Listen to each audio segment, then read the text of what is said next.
Millionaire pushed his wife off the terrace for insurance money. 2 years later, she returned and shattered his world. Hi, my beautiful, precious, and irreplaceable family. It's your Mr. Peter. Before anything else, let me speak this prayer over your life, a quiet blessing from my heart to yours. I pray that peace flows through your soul like sunlight through an open window, that every heavy thought begins to lift, that love finds its way back to you in the smallest, sweetest ways, a kind word, a warm memory, a feeling that you are not alone. I pray your heart feels safe, seen, and surrounded by grace. And I hope you always remember, you are needed, you are wanted, you are deeply, endlessly loved. Now, my sweet family, after you saw this title, I want you to know I worked so hard on this video. I didn't rush. I didn't cut corners. I poured every part of myself into this story because I thought maybe when I returned, your love would lift this channel again. But the truth is, YouTube is pushing us down more each day. The views fall, the silence grows, and it hurts because I know the love is still out there. So I'm not begging. I'm just asking. Please promise me you'll like this video and leave a comment. It only takes a few seconds, but it means everything. It's not just my channel, it's ours. And only together can we rise again. And please, don't leave the story in the middle. Every second was written for you. Stay with me to the very end. Let's finish what we started. With all my heart, always and forever, you're Mr. Peter. Love has a way of making millionaires feel like kings until the kingdom starts burning down around them. Teri Reyes pressed his palm against the cold glass of his penthouse window, watching his reflection merge with the city lights 20 floors below. The irony cut deep. He owned one of the most expensive views in the city, yet he couldn't see a way out of the financial hell that was swallowing him whole. His tech empire, built over a decade of ruthless ambition and sleepless nights, was crumbling faster than he could patch the widening cracks. "Danny, baby, you're going to wear a hole in that floor if you keep pacing like that." Teri's voice floated from the kitchen, warm and melodious as always, carrying that hint of playful concern that had captured his heart 5 years ago. Even now, with bankruptcy breathing down his neck like a hungry wolf, her voice could still make his pulse quicken. She appeared in the doorway, her dark skin glowing in the soft ambient lighting, wearing the emerald silk dress he'd bought her in Milan during their 3rd anniversary trip. "Come eat with me," she said, crossing the marble floor with that graceful walk that had stopped traffic the first day he'd seen her. "I made your favorite, garlic butter salmon with that wine we've been saving." Danny turned from the window, forcing a smile that felt like lifting weights. How could he tell her that they might not have a roof over their heads in 6 weeks?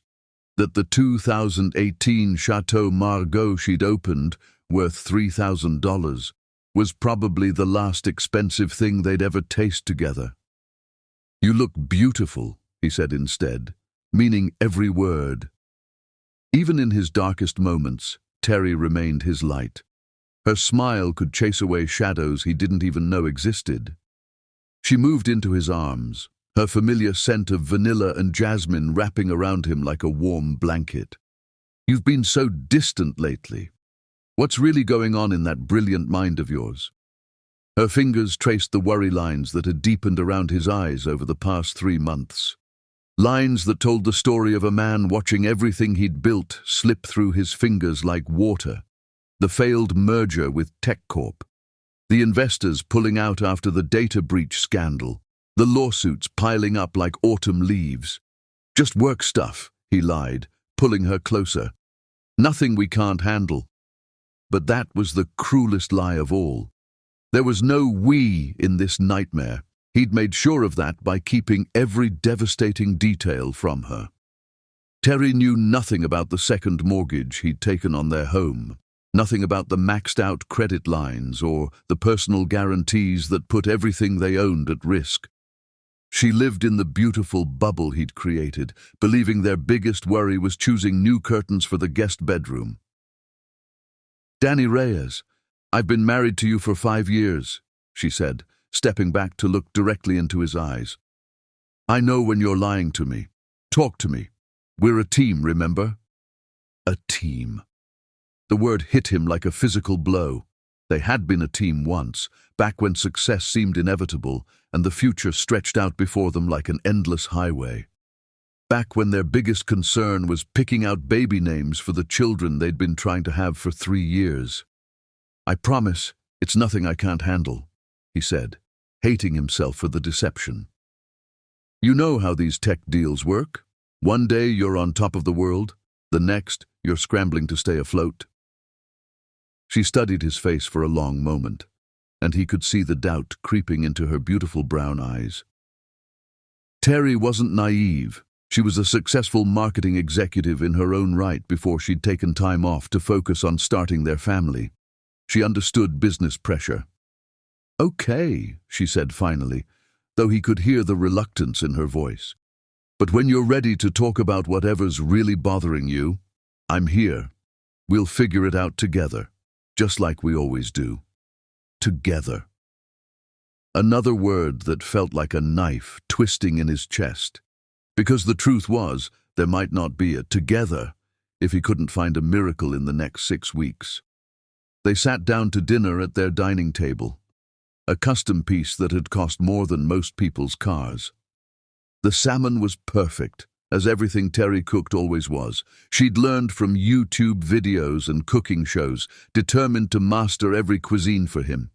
Even the plating looked like something from a 5-star restaurant. "Remember our first dinner together?" she asked, cutting into her salmon with delicate precision. "You took me to that fancy place downtown, and I was so nervous I knocked over my water glass 3 times. Danny smiled, this time genuinely. "You were wearing that blue dress with the tiny flowers. You looked so beautiful I forgot how to speak properly. I think I ordered the soup 3 times before the waiter understood what I wanted. And you were so sweet about the water," she laughed, the sound filling their expensive dining room with warmth. "You pretended it was completely normal, even flagged down the waiter for more napkins like it was no big deal." "I was already gone by then," Danny admitted, reaching across the table to take her hand. "Completely head over heels, can't think straight gone."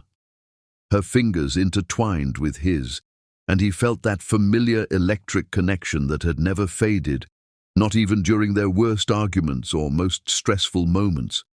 Their love had been the one constant in his life, the foundation everything else was built on.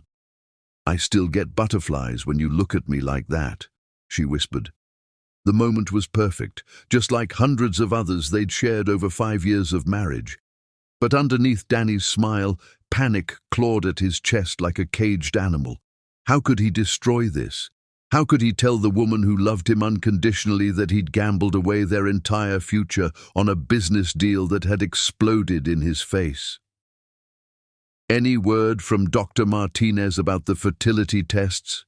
he asked, desperate to change the subject to something, anything, other than their impending financial ruin. Teri's face lit up with hope and anticipation. "She said the results should be in by Friday. I have a good feeling about this round, Danny. I really do." The enthusiasm in her voice broke his heart. For 3 years, they'd been trying to have a baby. 3 years of specialists, treatments, hope, and disappointment. Teri approached each possibility with renewed optimism, while Danny wrestled with the growing fear that maybe they weren't meant to be parents. "Whatever happens will be okay," he said, squeezing her hand. "We have each other. That's enough." But even as he said the words, he knew they weren't true. Nothing felt like enough anymore. Not their love, not their beautiful home, not the life they'd built together. Because all of it was about to disappear, and there wasn't a damn thing he could do to stop it. After dinner, they curled up together on their Italian leather sofa, Teri's head on his shoulder as they watched an old romantic comedy she'd seen 100 times, her soft breathing against his neck, the way her hand rested over his heart. These were the moments he'd tried to freeze in his memory, knowing they might be numbered. "I love you, Teri Reyes," she murmured sleepily against his chest. "Whatever's worrying you, we'll get through it. We always do." As he watched her drift off to sleep in his arms, Danny made a silent promise to find a way to save their life together, no matter what it took, no matter what he had to sacrifice. He had no idea that in just a few weeks, his mother would present him with a solution so monstrous that it would destroy everything he'd ever loved. But that night, holding his wife in their beautiful home, Teri Reyes still believed in happy endings. Chapter 2. The Web of Deception. The devil doesn't always come wearing horns. Sometimes she comes wearing Chanel and calling herself Mother. Kim Creech sat in her son's study, fingers drumming against the mahogany desk as she rifled through the stack of papers Danny thought he'd hidden so well. Insurance policies, loan documents, foreclosure notices. The financial carnage was even worse than she'd suspected. But among all the destruction, one document made her pause, a slow smile spreading across her carefully maintained face. Life insurance policy, Teri Reyes. Beneficiary, Daniel Reyes, $2 million. "Interesting," she murmured, holding the paper up to the lamplight as if examining a precious gemstone. "Very interesting indeed. Kim had always been a practical woman. At 62, she'd survived a bitter divorce from Danny's father, built her own successful real estate empire, and learned that sentiment was a luxury she couldn't afford. Love was fine for greeting cards and romantic comedies, but money was what kept the lights on and the wolves at bay. She'd watched her son spiral into this financial mess with a mixture of frustration and disgust.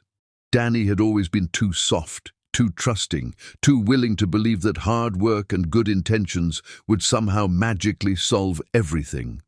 He'd inherited his father's weak heart and naive optimism, traits that had landed him in this predicament. But Kim Creech hadn't raised a quitter, and she certainly hadn't sacrificed 20 years of her life helping him build his company just to watch it all disappear because of some bad business deals. The front door chimed, and Kim quickly slipped the insurance policy back into the stack, arranging the papers exactly as she'd found them.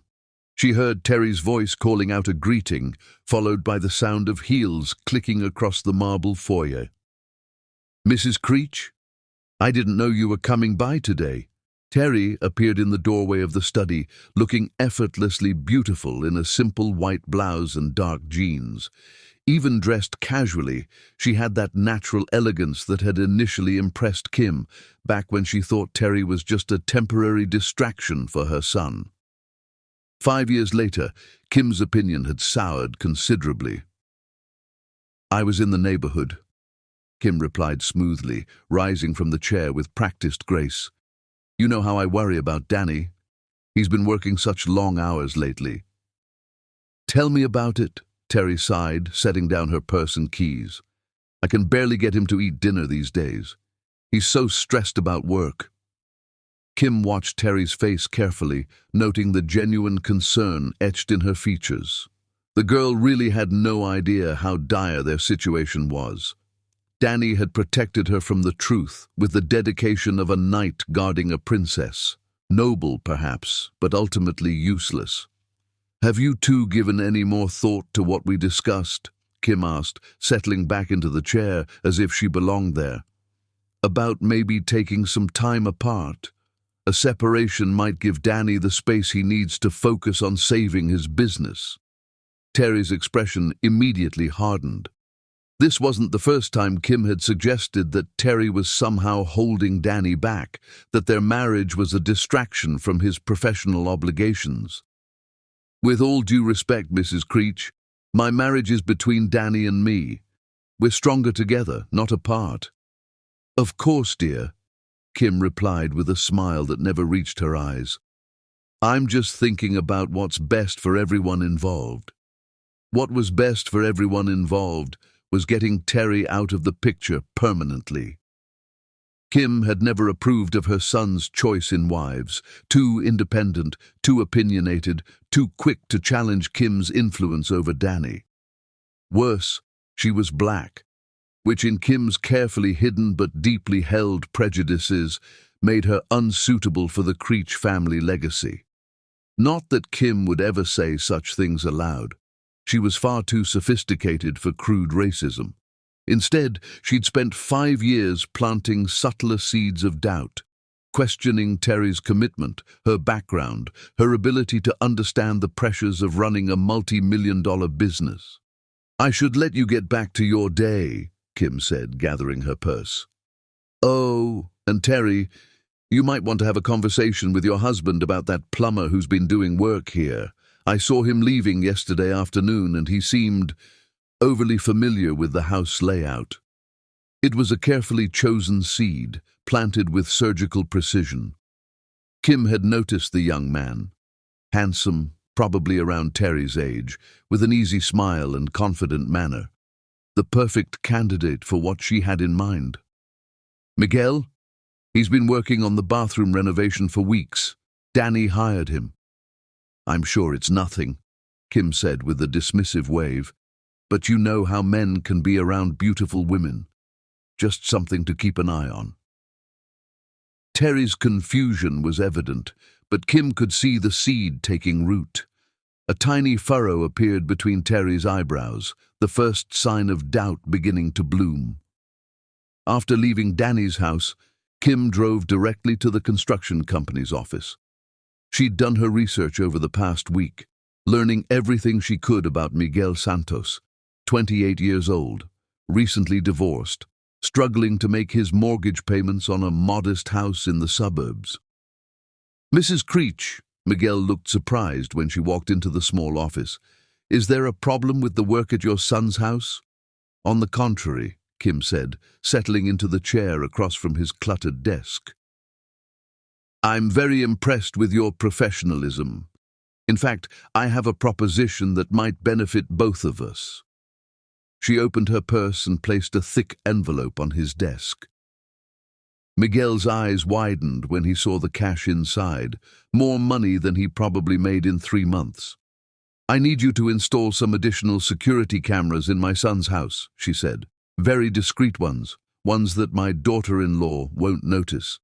"Mrs. Creech, I don't think—" "5,000 now, 5,000 when the job is complete," she interrupted. "And Miguel, I need you to be very creative about where you place them. The master bedroom, for instance. My son suspects his wife might be having an affair, and he needs proof for the divorce proceedings." It was a lie, of course, but Miguel didn't know that. All he saw was enough money to catch up on his mortgage and maybe take his kids on that vacation he'd promised them. "I don't know, Mrs. Creech, that seems kind of—" "Think about it this way," Kim said, leaning forward with practiced sincerity. "If she's cheating, my son deserves to know. If she's not, then no harm done. Either way, you're helping a family find the truth." Miguel stared at the money for a long moment. Kim could see the internal battle playing out across his face, his conscience warring with his desperation. "What exactly would you need me to do?" Kim's smile was predatory. "I need you to seduce my daughter-in-law, get her alone, get her comfortable, and make sure it's all captured on camera. Can you do that for me, Miguel?" The young man's face went pale. "You want me to—" "Mrs. Creech, that's not right. I can't do that to someone." "You're not doing anything to her," Kim said smoothly. "You're simply giving her the opportunity to show her true nature. If she's faithful to my son, she'll reject your advances. If she's not—" she shrugged eloquently. "And if she does reject me?" Kim's expression turned cold as winter steel. "Then we'll have to be more creative about the staging, won't we?" The implication hung in the air like a toxic cloud. Miguel understood exactly what she was suggesting. Fake the evidence if the real thing couldn't be obtained. "I need time to think about this," he said finally. You have until tomorrow, Kim replied, standing and smoothing down her skirt. But Miguel, don't think too long. Opportunities like this don't come around often. As she walked back to her car, Kim felt the familiar thrill of a plan coming together. She'd spent her entire life manipulating situations to her advantage, and this would be no different. Danny was too weak to save himself, too blinded by misplaced love to see the obvious solution staring him in the face. But Kim wasn't weak. And when this was all over, when the insurance money had solved their financial problems and removed the obstacle of Teri from their lives, Danny would thank her. Eventually, he'd understand that everything she'd done was for his own good. That night, Kim lay in her bed planning the next phase of her strategy. She needed Danny to be absolutely convinced of Teri's betrayal. She needed him broken, desperate, and angry enough to consider the unthinkable. Because Kim Creech had learned long ago that desperate people were capable of anything, even murdering the person they loved most in the world. All she had to do was push Danny to that breaking point. And after 40 years of manipulating her son, she knew exactly which buttons to press. Chapter 3. The Poisoned Heart. Hell hath no fury like a man who believes his heart has been shattered by the woman he would have died for. Danny stared at the laptop screen, his hands trembling so violently he could barely control the mouse. The timestamp read 2:47 p.m., yesterday afternoon, when he'd been in meetings downtown, fighting desperately to save what remained of his crumbling business empire. The video was crystal clear, shot from what appeared to be a hidden camera in their master bedroom. His wife, his beautiful, loving wife, in their bed, with another man. The sound came through with devastating clarity. Teri's soft moans, her whispered words of passion, the creak of their expensive mattress as she moved with Miguel, the plumber who'd been working on their bathroom renovation for the past month. Turn it off, Danny whispered, but his mother's hand stayed firmly on his shoulder, forcing him to watch every excruciating second. You need to see this, Daniel, Kim said, her voice soft with manufactured sympathy. You need to see who she really is. His vision blurred as tears he couldn't control spilled down his cheeks. 5 years of marriage. 5 years of believing he'd found his soulmate, his other half, the woman who would stand by him through anything. And this entire time she'd been lying to him, betraying him, making a fool of him in their own home. How long? He asked, his voice barely audible. How long has this been going on? Kim clicked to another file. 3 weeks, from what I can tell. Miguel installed the cameras because he suspected something was happening between them. He wanted to protect you, but he needed proof before he could say anything. Another video began playing. This one was from their living room, showing Teri and Miguel in what appeared to be an intimate conversation on their sofa. Danny watched his wife laugh at something the younger man said, watched her touch his arm in a way that seemed far too familiar, far too comfortable. She's been planning this for months, Kim continued, her voice dripping with false concern. Think about it, Daniel. She insisted on hiring this particular contractor. She's been working from home more often lately. All those afternoons when you thought she was running errands or meeting friends. Danny's stomach lurched. He rushed to the bathroom and vomited until there was nothing left, his body rejecting the poison of this revelation as violently as his heart rejected the truth of what he'd seen. When he emerged, pale and shaking, Kim was waiting with a glass of water and another folder of papers. There's more, she said gently. Miguel found these in her car yesterday. Hotel receipts, credit card statements showing charges at expensive restaurants Danny had never been to. Text messages on a phone bill that weren't between Teri and him. She's been living a double life, Kim continued, her manipulation so skillful it felt like compassion. While you've been killing yourself trying to save your business, trying to provide for your future together, she's been playing house with another man. Danny sank into his chair, the weight of betrayal crushing him like a physical force. Everything felt surreal, like he was watching someone else's nightmare unfold. This couldn't be his life. This couldn't be his wife. The fertility problems, he whispered suddenly, another piece of the puzzle clicking into place. 3 years of trying, all those doctor visits, the treatments that never worked. Maybe the problem was never medical, Kim suggested with surgical precision. Maybe she just didn't want to have your children. The words hit Danny like bullets, each one finding its mark with devastating accuracy. He thought about all the nights Teri had cried about their inability to conceive, all the false hope and crushing disappointment. Had it all been an act? Had she been secretly relieved every time the pregnancy test came back negative? I need to confront her, Danny said, reaching for his phone. I need to hear her explain this. No! Kim's hand closed over his, stopping him mid-dial. Think about what you're doing, Daniel. If you confront her now, what happens?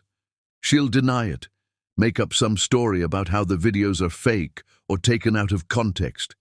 She'll make you feel like you're the crazy one for not trusting her. Danny stared at his mother, seeing the wisdom in her words, even through his haze of pain and rage. What she's done to you is unforgivable, Kim continued. But more than that, it's dangerous. If she's willing to carry on an affair in your own home, what else is she capable of? Have you checked your bank accounts lately? Your credit cards? Your business files?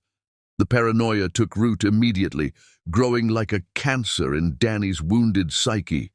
He grabbed his laptop and began frantically checking their joint accounts, looking for signs of financial betrayal to match the emotional devastation. She withdrew $5,000 last week, he said, staring at the screen in disbelief. Cash withdrawal. I never saw any cash. Probably paying for those hotel rooms, Kim said sadly. Or maybe she's planning to leave you, Daniel. Maybe she's been building a nest egg for her new life with Miguel. Danny's world tilted on its axis. The woman he'd loved more than his own life, the woman he'd been willing to sacrifice everything to protect from their financial troubles, had been systematically destroying him from the inside out. I can't breathe, he gasped, loosening his tie as panic consumed him. I can't. How could she do this to me? Kim moved behind his chair, her hands massaging his shoulders in a gesture that might have seemed motherly to an outside observer. But her touch felt cold, calculated, designed to comfort just enough to keep him vulnerable to her influence. You trusted her completely, Kim said softly. You opened your heart, your home, your life to her. And she threw it all away for some cheap affair with a man who probably sees her as nothing more than an easy conquest. She told me she loved me, Danny whispered, his voice breaking. Just last night, she told me she loved me. People like Teri are very good at saying what others want to hear, Kim replied. It's how they manipulate and control. She's been playing a role, Daniel, the loving wife, the devoted partner, the woman who wants nothing more than to build a family with you. All of it was a lie. Danny stared at the frozen image on his laptop screen. Teri's face caught in a moment of what appeared to be genuine passion, her eyes closed, her mouth open in pleasure that had nothing to do with him. What am I supposed to do now? He asked, his voice hollow with defeat. How do I go home and pretend I don't know? How do I look at her and not see this? Kim was quiet for a long moment, letting the question hang in the air like a loaded gun. You know, she said finally, there might be a way to make this right, a way to make her pay for what she's done to you. Danny looked up at his mother, seeing something in her eyes that should have terrified him. But in his current state of emotional devastation, it looked like hope. What do you mean? Kim sat down across from him, her expression serious and calculating.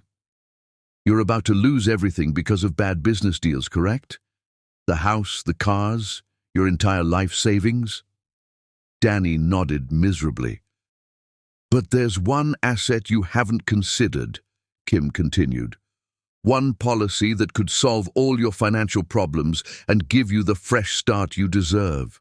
She pulled out the life insurance documents, spreading them across the table like a poker player revealing a winning hand. $2 million, Daniel. Tax-free. Enough to pay off all your debts and start over somewhere new, somewhere without all these painful memories. Danny stared at the papers, his mind too shattered to fully process what his mother was suggesting. You're talking about... He couldn't finish the sentence. I'm talking about justice, Kim said firmly. She's destroyed your life, your business, your ability to trust.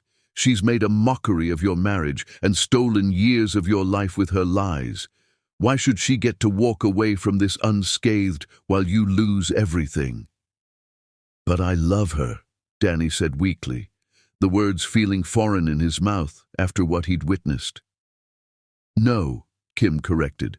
You love the woman you thought she was. That woman never existed. The real Teri is a cheating, manipulative liar who's been systematically destroying you while pretending to be your loving wife. Danny felt something cold and hard crystallizing in his chest where his heart used to be. The love he'd felt for Teri was transforming into something darker, more poisonous. Betrayal and rage mixed with the crushing weight of financial ruin, creating a toxic cocktail that clouded his judgment and infected his soul. Think about it, Kim continued, pressing her advantage. You could make this look like an accident, a fall, perhaps, or a break-in gone wrong. No one would ever suspect you. You're the grieving husband, after all. And afterward, you'd have the resources to rebuild your life, to find someone who truly deserves your love. As Danny sat in his mother's living room, staring at evidence of his wife's betrayal, the man he'd been for 35 years began to die. In his place, something harder and more desperate was being born, something capable of unthinkable acts in the name of survival and revenge. He didn't know that every piece of evidence was fabricated. He didn't know that Miguel had been coerced into participating in an elaborate con game. He didn't know that the woman he was planning to destroy was innocent of everything except loving him unconditionally.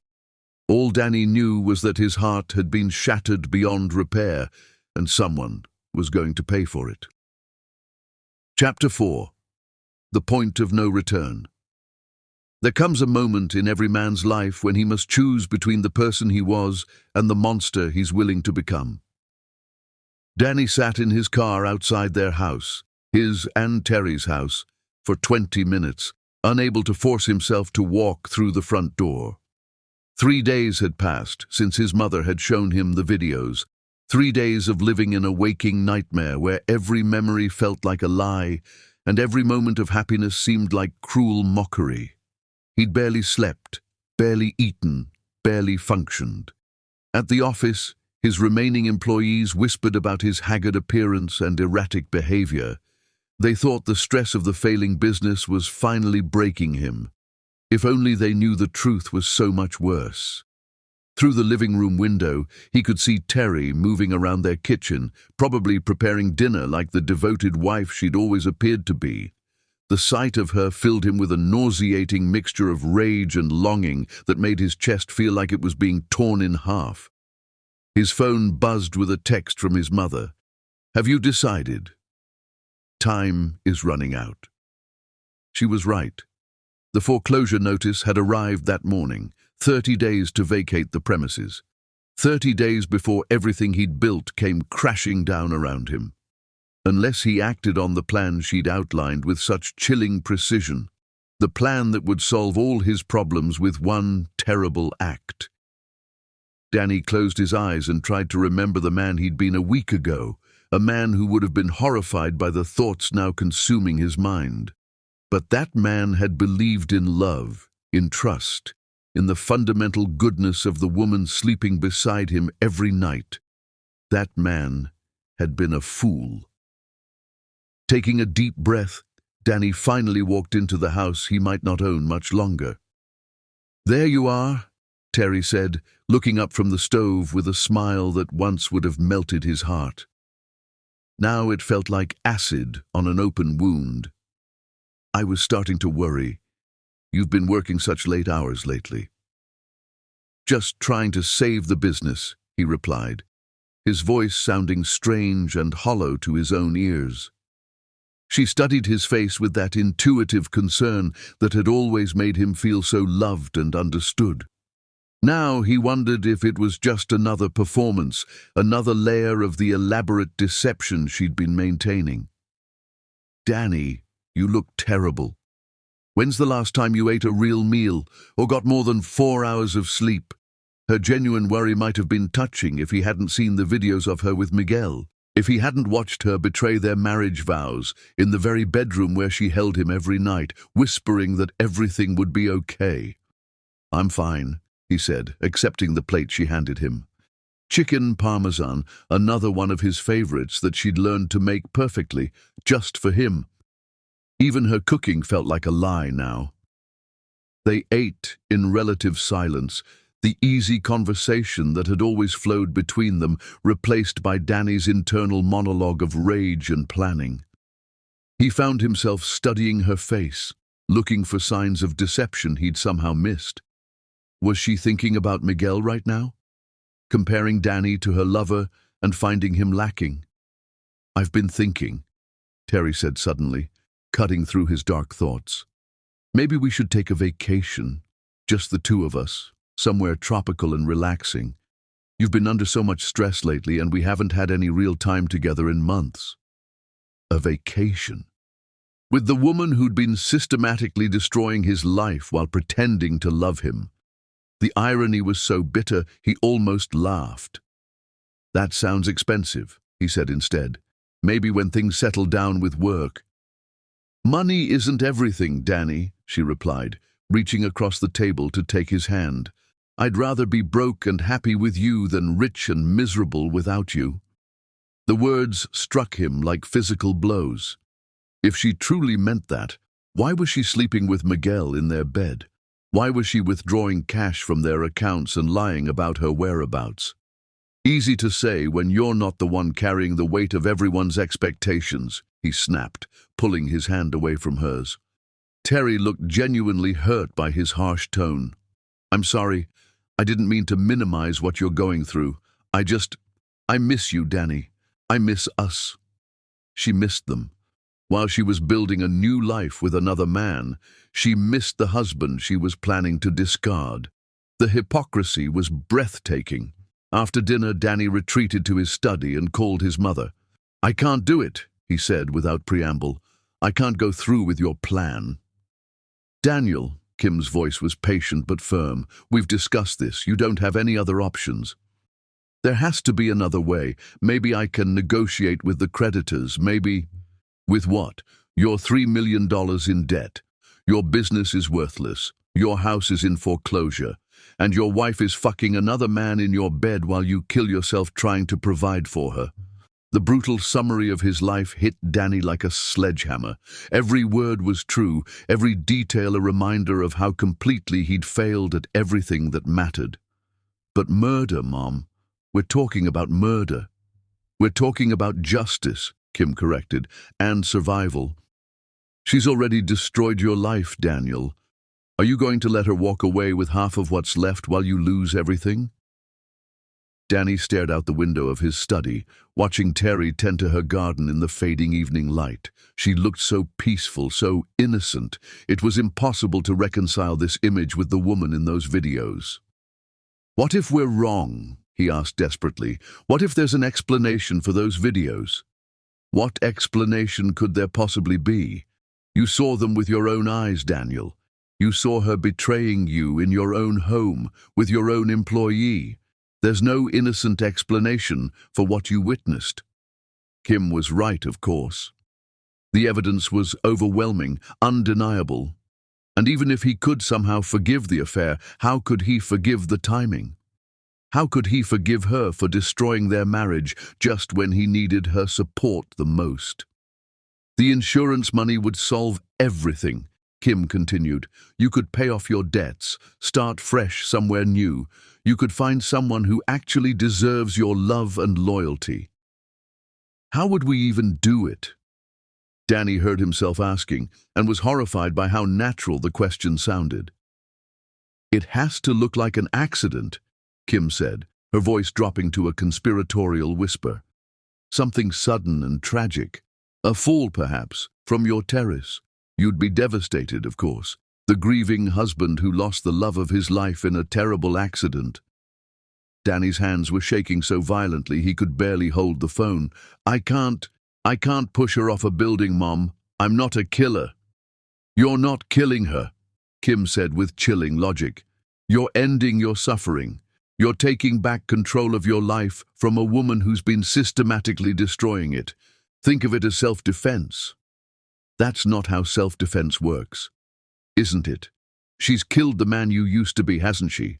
She's murdered your ability to trust, to love, to believe in anything good. What's left of you when this is all over? What's left when you're homeless and broken while she starts her new life with Miguel? The questions hung in the air like poison gas, seeping into Danny's wounded psyche and finding every crack in his moral foundation. He thought about the videos again, about Teri's face in those moments of passion with another man. He thought about the lies, the deception, the years of his life stolen by someone he'd trusted completely. You need to decide tonight, Kim pressed. The foreclosure is moving forward, the creditors are circling, and every day you wait is another day she has to plan her exit strategy. How long before she files for divorce and takes half of whatever's left? Danny looked out his study window again. Teri had come inside and was now washing dishes in the kitchen, humming softly to herself. She looked so content, so blissfully unaware of the storm gathering around her. For a moment, his resolve wavered. Then he remembered Miguel's hands on her body, remembered her lies about the cash withdrawals, remembered 3 years of failed fertility treatments that might have been deliberate sabotage. If I do this, he said slowly, each word feeling like a nail in his own coffin. How do we make sure no one suspects? Kim's relief was audible. Leave that to me. I've been thinking about this for days, working out every detail. You'll take her up to the terrace tomorrow night. Make it romantic, like a celebration. Tell her you've found a solution to your business problems. What kind of solution? It doesn't matter. The point is to get her relaxed and trusting. Maybe bring champagne, set up some candles. Make it look like you're trying to reconnect after all the stress you've been under. Danny closed his eyes, trying to picture himself going through with such an elaborate deception. And then you create an opportunity. Ask her to look at something over the edge or to pose for a photo near the railing. One moment of distraction, one push, and it's over. What if someone sees? What if there are witnesses? That's why the timing is crucial. Late evening, when your neighbors are inside watching television. And Daniel, this is important. You can't be anywhere near the house when it happens. What do you mean? You need an alibi. After the accident, you need to leave immediately. Drive to another city, check into a hotel, make sure you're seen by multiple people. Then you come back the next day and discover what happened. The cold calculation in his mother's voice should have horrified him. Instead, it felt like a lifeline in a sea of despair. What about you? Danny asked. Won't people wonder where you were? I'll be on a plane to Australia by midnight, Kim said. I've already booked the flight. A long-planned visit to your Aunt Margaret, completely unrelated to anything happening here. Perfect timing, really. Danny felt the last pieces of his old life falling away like autumn leaves. The man who had loved Teri unconditionally was dying, replaced by someone harder, more desperate, more willing to do whatever it took to survive. I need to know you're committed to this, Kim continued. Once we start down this path, there's no going back. No second thoughts, no backing out at the last minute. "I'm committed," Danny heard himself say, the words coming from some dark place he didn't recognize. "But I need time to plan this properly, to make sure we don't make any mistakes." "Good. But remember, every day we wait is another day she has to destroy what's left of your life. Don't let sentiment make you weak, Daniel. She certainly didn't let it stop her from betraying you." After he hung up, Danny sat in his study for hours, staring at the insurance policy documents his mother had given him. $2 million. Enough to start over, to rebuild, to find some kind of peace in the aftermath of this nightmare. Around midnight, Teri appeared in the doorway wearing one of his old college t-shirts, her hair tied up in a messy bun. "Are you coming to bed?" she asked softly. "You've been in here for hours." Danny looked at her, really looked at her, trying to see the deceptive manipulator his mother had revealed her to be, but all he saw was the woman he'd fallen in love with 5 years ago, the woman who'd made him believe in happily ever after. "In a minute," he said, his voice carefully neutral. She walked over and kissed the top of his head, her familiar scent enveloping him like a warm embrace. "I love you, Teri Reyes. Whatever's bothering you, we'll figure it out together. We always do." As she left the room, Danny felt something crack inside his chest. Whether it was his heart finally breaking completely or his conscience dying, he couldn't tell. All he knew was that tomorrow night, one way or another, his life as he knew it would be over. He spent the rest of the night planning the perfect murder, each detail carefully considered and rehearsed. By dawn, Teri Reyes had crossed a line he never thought he'd approach, let alone step over. The man who had once promised to love and protect Teri until death do them part was now planning to make sure death parted them very soon indeed. Chapter 5. The Cold Calculation. Evil doesn't announce itself with thunder and lightning. It whispers sweet justifications until murder sounds like mercy. The abandoned warehouse smelled of rust and decay, a fitting backdrop for the conversation that would seal Teri's fate. Danny sat across from his mother at a rickety card table. Blueprints of their house spread between them like battle plans. Kim had chosen this location carefully, somewhere they couldn't be overheard, somewhere their conspiracy could take root in shadows. "You've been thinking about this all wrong," Kim said, her manicured finger tracing the outline of their terrace on the architectural drawings. "This isn't about emotion anymore, Daniel. This is about logistics." Danny stared at the papers, his mind struggling to process how his life had devolved into planning his wife's murder with the clinical precision of a military operation. 3 days had passed since he'd agreed to go through with their plan, and he'd spent every waking moment oscillating between cold determination and nauseating doubt. "The timing has to be perfect," Kim continued, pulling out a detailed schedule she'd prepared. "Teri gets home from her yoga class at 7:30 every Thursday. Your neighbor, Mrs. Patterson, takes her dog for a walk at 8 o'clock sharp. She's been doing it for 3 years, regular as clockwork." "How do you know all this?" "Because I've been watching, Daniel. I've been preparing for this moment since the day I realized that woman was going to destroy you." Kim's voice carried a hint of pride, as if she were discussing a particularly clever business deal rather than premeditated murder. Danny felt sick. "This is insane. We can't actually be sitting here planning to kill my wife. Your wife stopped existing the moment she decided to fuck Miguel in your bed," Kim snapped, her composure cracking slightly. "What you're married to now is a lying, cheating whore who's been systematically destroying your life while playing the innocent victim." The crude language hit Danny like a slap. His mother rarely used profanity, preferring to maintain her image of refined sophistication. Hearing her reduce Teri to such base terms somehow made the plan feel more real, more justified.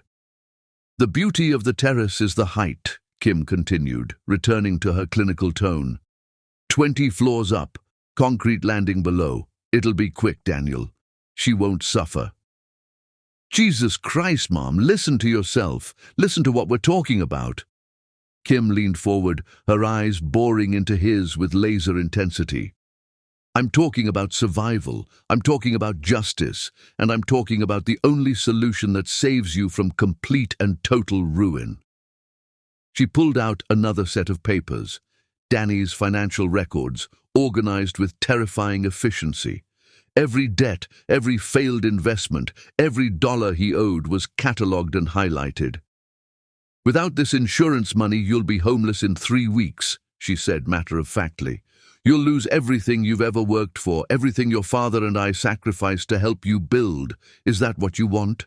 To end up living in some studio apartment, working for someone else, while Teri starts her new life with her lover? Danny stared at the numbers until they blurred together. 3.7 million in debt. Assets worth maybe 400,000, and most of that tied up in the house that was about to be foreclosed on. The math was simple and devastating. There has to be another way, he said weakly. What way? You've exhausted every legal option.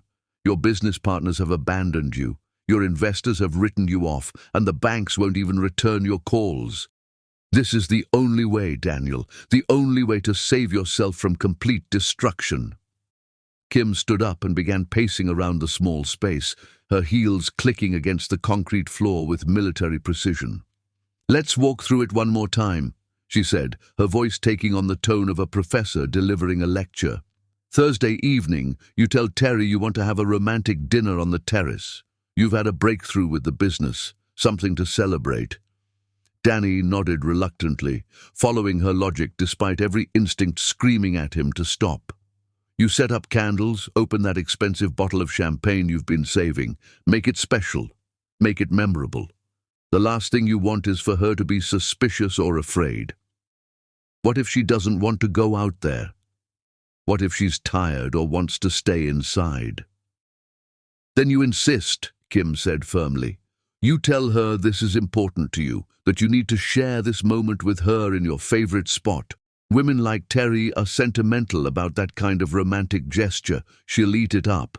Danny thought about all the times he and Teri had stood on that terrace together, planning their future, dreaming about the children they'd have and the life they'd build. The location held so many beautiful memories that using it for something so terrible felt like desecrating a shrine. Once you're out there, Kim continued, you need to create the opportunity. Ask her to look at something over the edge, or to pose for a photo near the railing. The key is to get her in the right position without making her suspicious. And then... Danny's voice was barely above a whisper. And then you do what needs to be done. One push, Daniel, one moment of action, and all your problems disappear. Kim pulled out a manila envelope and slid it across the table. Your plane ticket to Chicago. Flight leaves at 10:15, gets you there by midnight Central Time. You'll check into the Palmer House downtown, use your credit card, tip the bellhop generously so he remembers you. Danny opened the envelope with trembling hands. Everything was arranged with meticulous detail. The flight, the hotel reservation, even a restaurant recommendation for a late dinner. You'll spend the next day being visible, Kim explained. Shopping, sightseeing, anything that puts you on security cameras and creates witnesses. Then Friday evening, you fly back home and discover the tragic accident. What about you? My flight to Sydney leaves at 11:30. By the time anyone thinks to question my whereabouts, I'll be halfway across the Pacific Ocean, visiting my dear sister who I haven't seen in 2 years. The plan was flawless in its simplicity and horrifying in its implications. Kim had thought of everything, anticipated every possible complication, covered every angle that might lead back to them. There's one more thing, Kim said, her voice dropping to a whisper. After it happens, after she falls, you cannot go down there. You cannot check on her, you cannot call for help, you cannot do anything that might leave physical evidence. You walk away immediately and stick to the plan. What if she's not dead? What if she's just injured? Kim's expression turned cold as winter steel. A fall from that height onto concrete? Trust me, Daniel, she'll be dead. But even if by some miracle she survives, she'll be so badly injured that she won't remember what happened. Brain trauma, broken bones. She'll be lucky to remember her own name, let alone the details of her last evening. The casual way his mother discussed Teri's potential suffering made Danny's stomach turn. This was the woman who had raised him, who had taught him right from wrong, who had always claimed to love him unconditionally. Now she was planning murder with the detached efficiency of a professional killer. "I need you to promise me something," Kim said, reaching across the table to grasp his hands.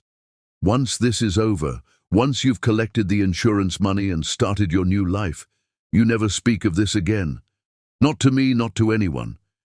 It becomes a tragic accident that you learn to live with. Nothing more." Danny stared into his mother's eyes and saw a stranger looking back at him. When had she become this person? When had she decided that murder was an acceptable solution to their problems? "Promise me, Daniel." "I promise," he heard himself say, the words feeling like a death sentence for his own soul. Kim smiled and squeezed his hands. "Good. Now, let's go over the timeline one more time. We can't afford any mistakes." For the next 2 hours, they rehearsed every detail of the plan until it felt as familiar as breathing. Kim had Danny practice his expressions of shock and grief, coached him on what to say to the police, even helped him compose the text messages he'd send to friends and family announcing the terrible news. By the time they left the warehouse, Danny felt like he was living someone else's life. The man who had walked in still harbored hopes of finding another solution, of somehow saving his marriage and his future without resorting to murder. The man who walked out had crossed a line so fundamental that there was no going back. As he drove home to the woman he planned to kill in less than 24 hours, Danny tried to summon the love he'd once felt for Teri. But all he could see were the images from those videos. All he could hear were his mother's words about betrayal and survival. He found Teri in their bedroom, already asleep, her dark hair spread across the pillow like silk. She looked peaceful, innocent, completely unaware that her husband was planning to murder her the following night. Danny stood in the doorway for a long time, memorizing her face, trying to reconcile this sleeping angel with the manipulative destroyer his mother had revealed her to be. By morning, he told himself, the confusion would be gone. By morning, he'd remember why this was necessary, why this was justice, why this was the only way to save himself from total ruin. But that night, watching his wife sleep peacefully beside him, Teri Reyes felt like something essential inside him had already died. Chapter 6. The Fall. Some betrayals are so perfect they feel like love right up until the moment they destroy you. The champagne bubbles caught the candlelight like tiny diamonds, creating a romantic sparkle that made Danny's stomach churn with guilt and determination. He'd spent the entire day in a surreal haze, going through the motions of normalcy, while every cell in his body screamed that tonight would change everything forever. "This is beautiful, baby," Teri said, stepping onto the terrace in the flowing blue dress he'd bought her for their anniversary. "What's the special occasion?" Danny forced a smile that felt like lifting weights. "Can't a man celebrate the woman he loves without needing a reason?" She laughed, the sound carrying across the city lights spread out below them like a constellation of stars. 20 floors up, the world looked peaceful, almost magical. It was impossible to imagine that in a few minutes this same view would become the setting for something so terrible. "You've been so distant lately," Teri said, accepting the champagne flute he offered her. "I was starting to worry that you were pulling away from me." If only she knew how far he'd already pulled away. If only she understood that the man pouring her champagne was no longer the husband who had once promised to protect her from all harm. "I know I've been preoccupied with work," Danny said, his voice sounding hollow to his own ears. "But I wanted tonight to be special, to remind us both of what we have together." Teri moved closer to him, her familiar scent of vanilla and jasmine filling his senses. For a moment, the old Danny surfaced, the man who had fallen in love with this woman's laugh, who had spent hours just watching her sleep, who had believed their love could conquer anything. "I love you so much, Teri Reyes," she whispered, reaching up to touch his face. "Whatever's been bothering you, whatever stress you're carrying, we'll get through it together. We always do." The words hit him like physical blows. How could she speak of love and togetherness when she'd been betraying him for weeks? How could she touch him so tenderly when those same hands had been touching Miguel in their bed? "Do you remember our first date?" Danny asked, trying to keep his voice steady. "When I brought you up here and you were so afraid of heights you wouldn't go near the railing?" Teri laughed, the memory clearly precious to her. "I thought you were crazy, wanting to have dinner on a terrace 20 floors up, but you held my hand and promised you wouldn't let me fall." "And I meant it," Danny said, his heart breaking with the irony. "I meant every word." They stood together in comfortable silence, sipping champagne and looking out over the city that had been the backdrop to their entire relationship. Danny found himself cataloguing every detail, the way the wind played with Teri's hair, the soft glow of candlelight on her skin, the trust in her eyes as she stood so close to the edge. "You know what I love most about this view?" Teri said, moving toward the railing. "It makes everything else seem so small and manageable. All our problems, all our worries, they just disappear when we're up here together." She was standing exactly where he needed her to be, her back to him, completely vulnerable and trusting. All he had to do was take 3 steps forward and push. One moment of action, and all his problems would disappear just like she'd said.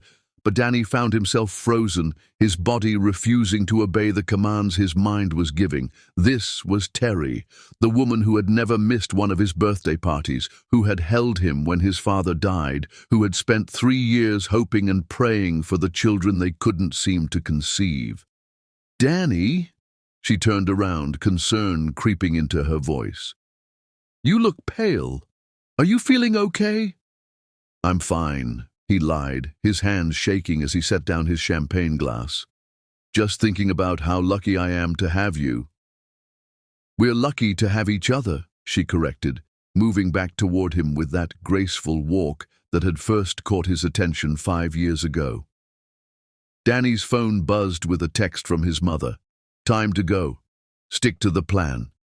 The reminder hit him like a bucket of cold water, washing away the momentary softness and replacing it with the cold determination that had brought him this far.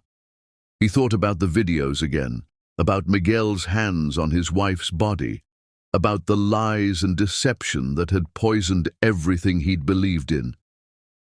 "Actually," he said, his voice hardening, "there is something I wanted to show you."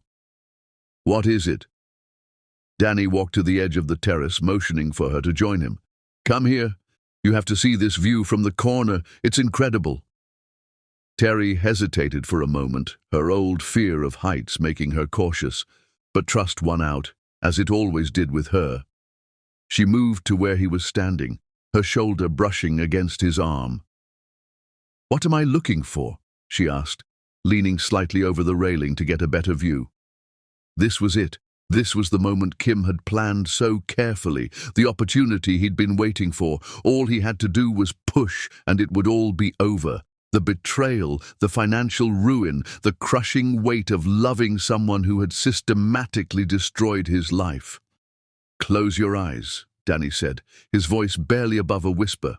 "Why?" "Trust me. Just close your eyes and I'll show you something beautiful."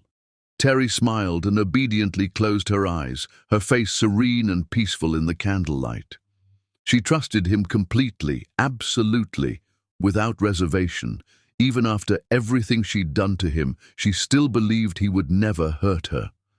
Danny raised his hands, placing them gently on her shoulders. She was so small, so fragile. It would take almost no effort at all to send her over the edge. One push, and she'd fall 20 floors to the concrete below. One push, and he'd be free. "I love you," he whispered, the words feeling like a prayer and a condemnation at the same time. "I love you too," she replied, her eyes still closed, still trusting. Danny's hands tightened on her shoulders. He thought about the insurance money, about starting over somewhere new, about finding someone who wouldn't lie to him and betray him and make a mockery of everything he held sacred. He thought about justice. He thought about survival.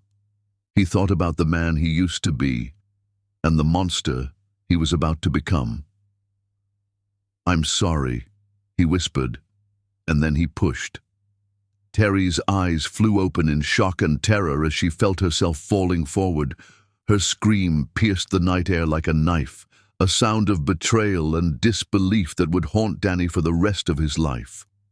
She grabbed desperately for the railing, for anything that might save her, but gravity and momentum were stronger than her will to live. Her beautiful blue dress billowed around her like wings as she fell, and for a moment she looked almost like an angel against the city lights. Then she was gone. Danny stood at the railing, his hands still tingling from the contact with her shoulders, staring down into the darkness where his wife had disappeared. The scream echoed in his ears, but the city below was silent and still. He'd done it. After days of planning and agonizing, he'd actually done it. Teri was dead, and he was free. So why did he feel like his own life had just ended? Following his mother's instructions, Danny quickly gathered the champagne glasses and candles, erasing any evidence of their romantic evening. He couldn't look over the edge again, couldn't confirm what he already knew was true. Instead, he focused on the plan. Get to the airport, catch the flight to Chicago, establish his alibi. As he walked through their house for what he believed would be the last time, Danny tried to feel the relief and freedom Kim had promised would come. Instead, all he felt was a hollow emptiness where his heart used to be. The next morning, Danny would fly to Chicago as planned, establishing his alibi before returning to discover the tragic accident. But that night, driving away from the scene of his crime, he couldn't shake the feeling that he'd destroyed far more than just his unfaithful wife. He'd destroyed himself.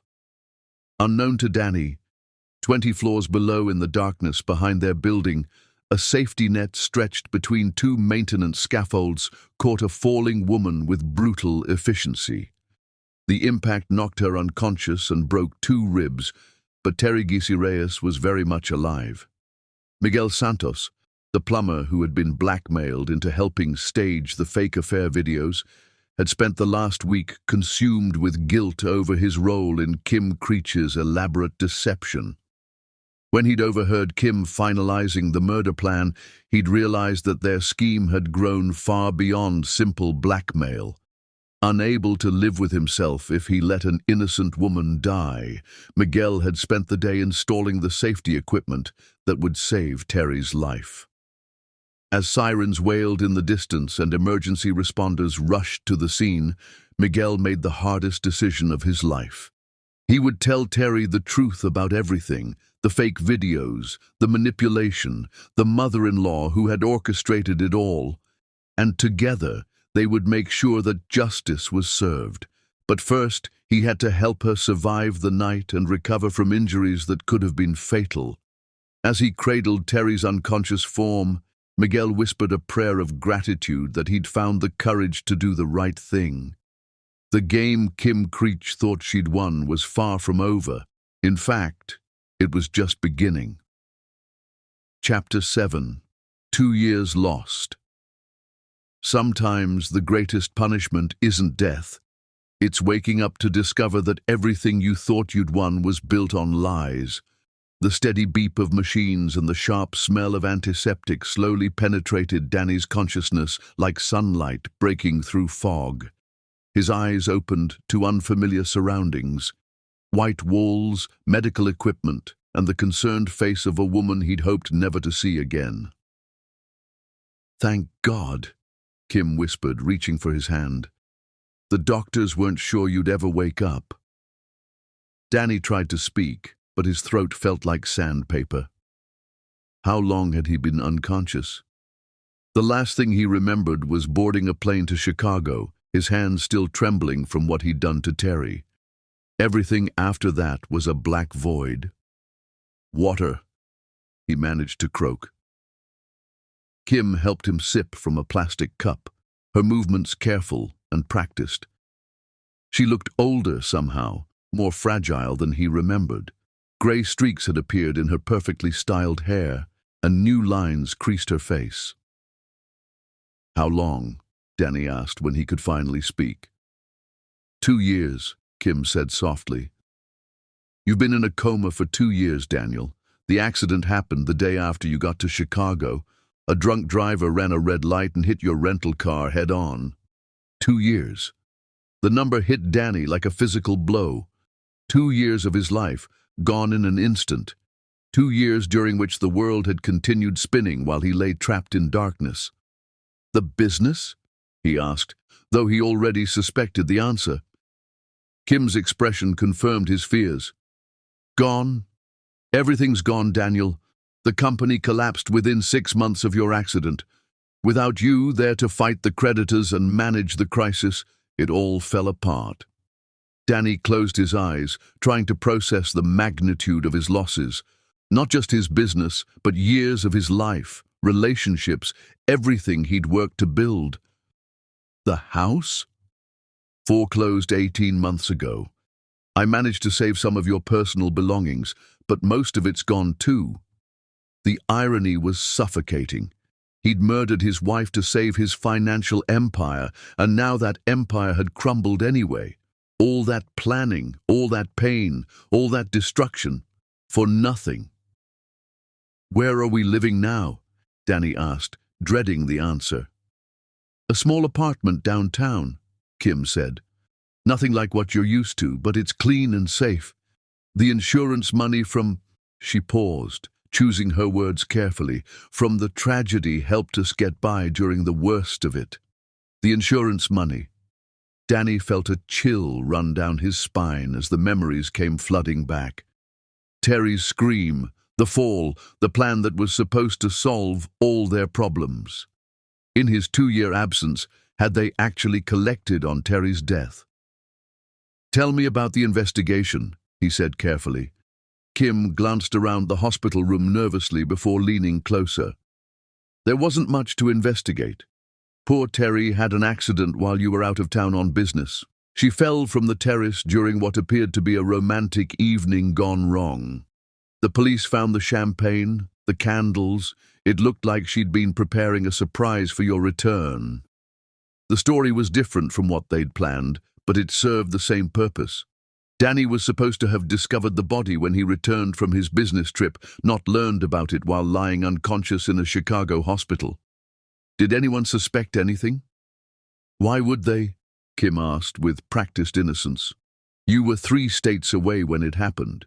You had credit card receipts, hotel records, witnesses who saw you at restaurants and shops. The investigation was perfunctory.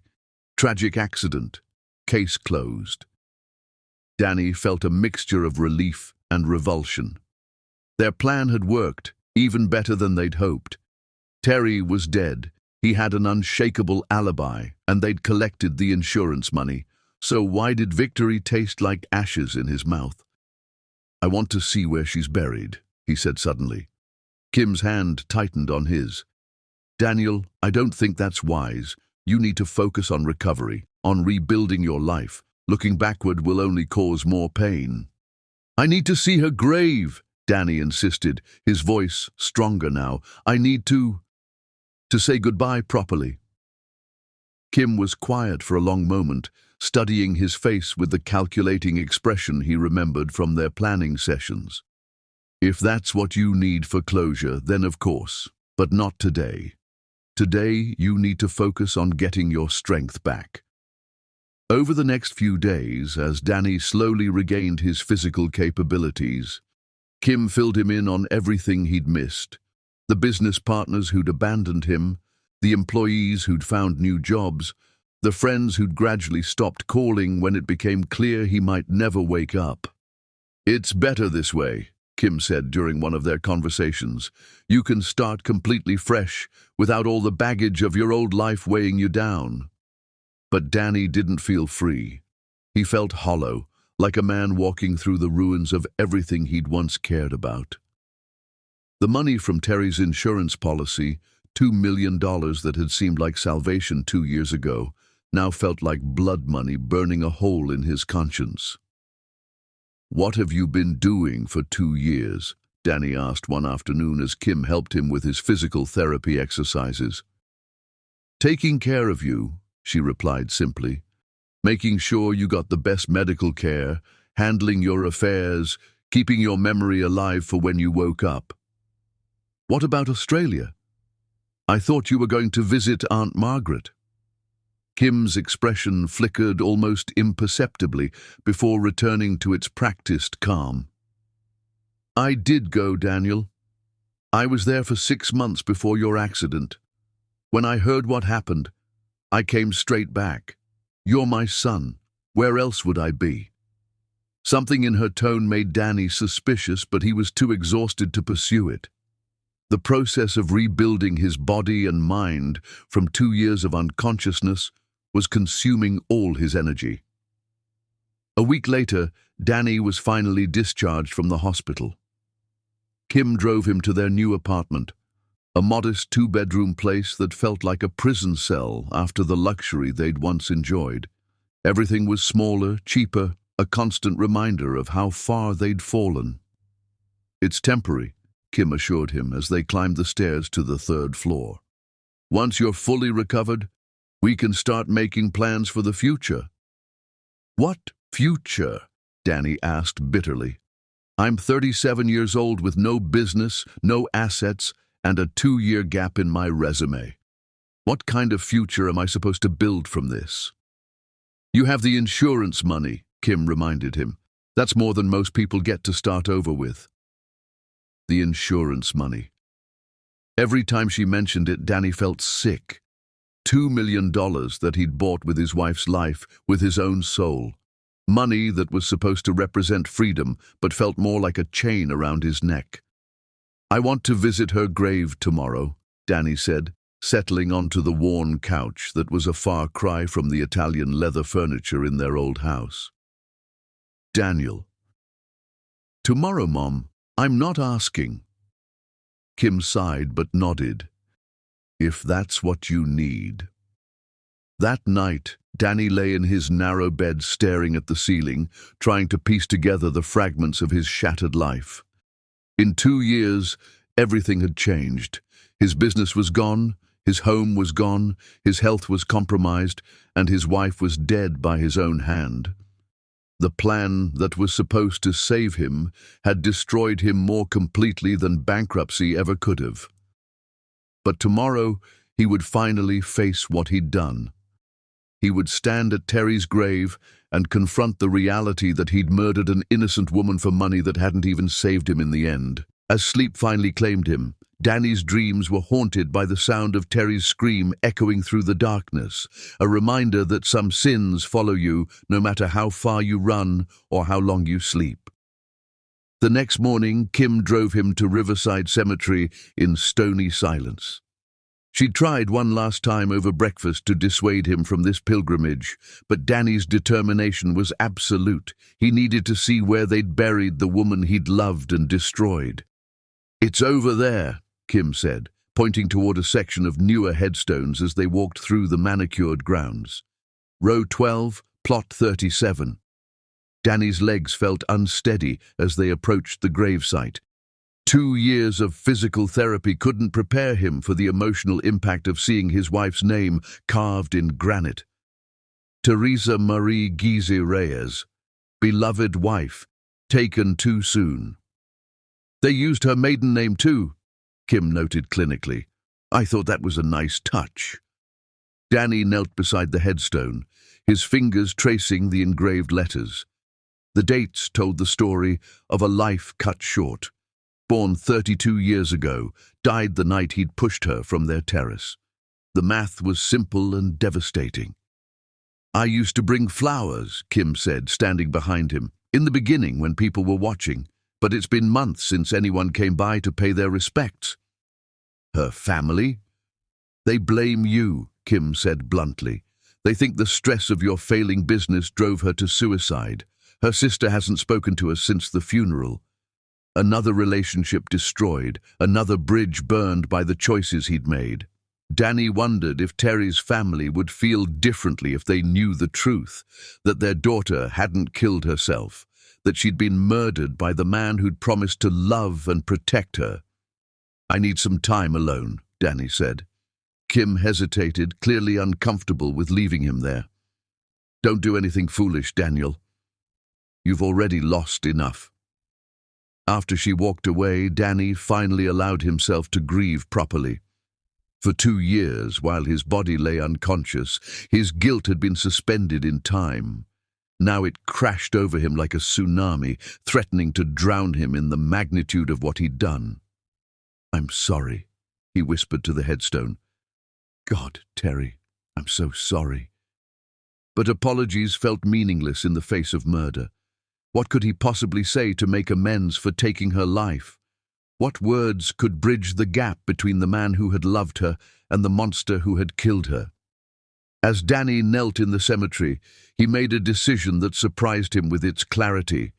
He couldn't bring Teri back, couldn't undo the terrible thing he'd done, but he could make sure that her death hadn't been completely meaningless.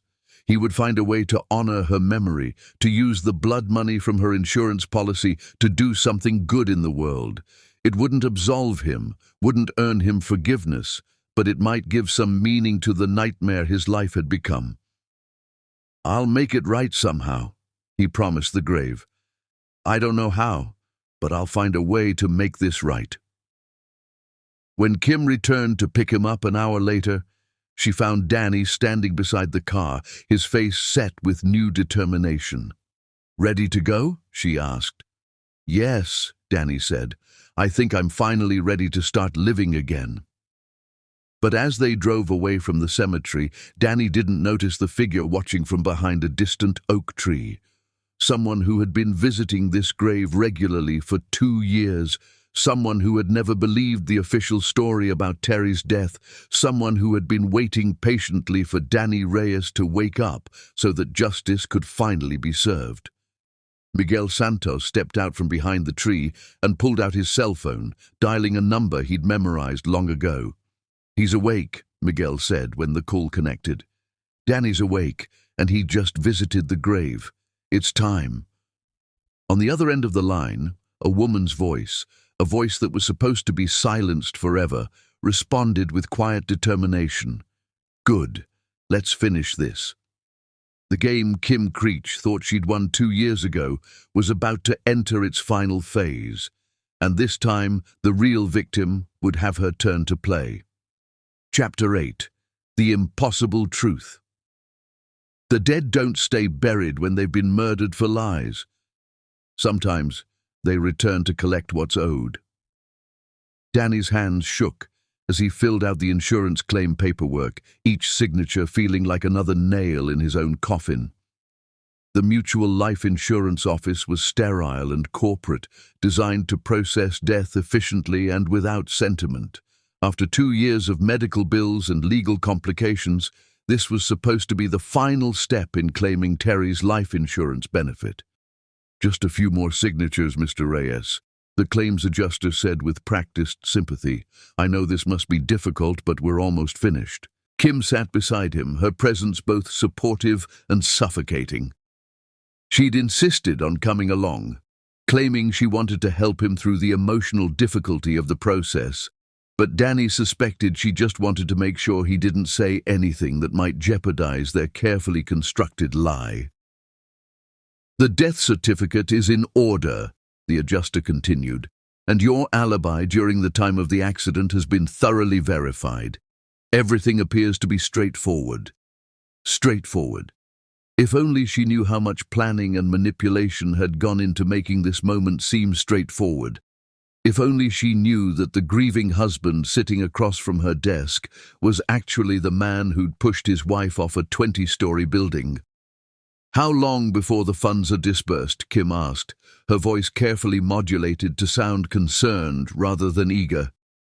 "Given the amount involved and the fact that you were incapacitated for 2 years, we had to wait for your recovery before final processing," the adjuster replied. $2 million requires the beneficiary's personal signature. Power of attorney wasn't sufficient for a claim this large. But now that you're here, I don't anticipate any problems. $2 million. The number should have felt like salvation, like the solution to all his problems. Instead, it felt like the price tag on his soul. "Mr. Reyes?" The adjuster was looking at him with concern. "Are you feeling all right? You look pale." "I'm fine," Danny managed. "Just tired. The recovery from my accident has been challenging." "Of course. I can't imagine what you've been through, losing your wife in such a tragic way, then suffering your own life-threatening accident just days later. You're remarkably strong to have survived all of that." Strong. Danny almost laughed at the irony. He wasn't strong.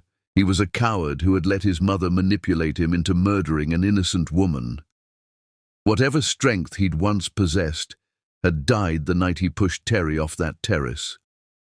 "There's just one final signature needed," the adjuster said, sliding a document across the desk. "This acknowledges receipt of the death benefit and closes the claim permanently." Danny picked up the pen, his hand trembling as he prepared to sign away the last vestige of his conscience. Once he signed this paper, there would be no going back, no way to undo what they'd done. The insurance money would make their crime profitable, cementing his transformation from husband to murderer. "Danny!" The voice came from behind him, soft and familiar, and absolutely impossible. Danny's pen froze halfway to the paper as every nerve in his body went into shock. "Hello, baby." Danny turned around slowly, his mind refusing to process what his eyes were telling him. Standing in the doorway of the insurance office, holding a beautiful 2-year-old child with dark curls and his own green eyes, was his wife, Teri, alive, healthy, real. The pen fell from his nerveless fingers as Danny's world exploded into fragments. This couldn't be happening. This was impossible. Teri was dead. He'd killed her himself, watched her fall, heard her scream as she plummeted 20 floors to the concrete below. "Surprised to see me?" Teri asked, her voice carrying a cold edge he'd never heard before. She looked older, harder, like someone who had seen too much darkness and survived it. But she was unmistakably, impossibly alive. Kim made a strangled sound behind him, her face going white as paper. "This isn't possible," she whispered. "You're dead. You're supposed to be dead." "Sorry to disappoint you," Teri said, her eyes burning with righteous fury, "but it takes more than a push off a building to kill me, especially when someone's kind enough to install a safety net." The child in her arms, their child, Danny realized with stunning clarity, looked at him with curious eyes that were identical to his own.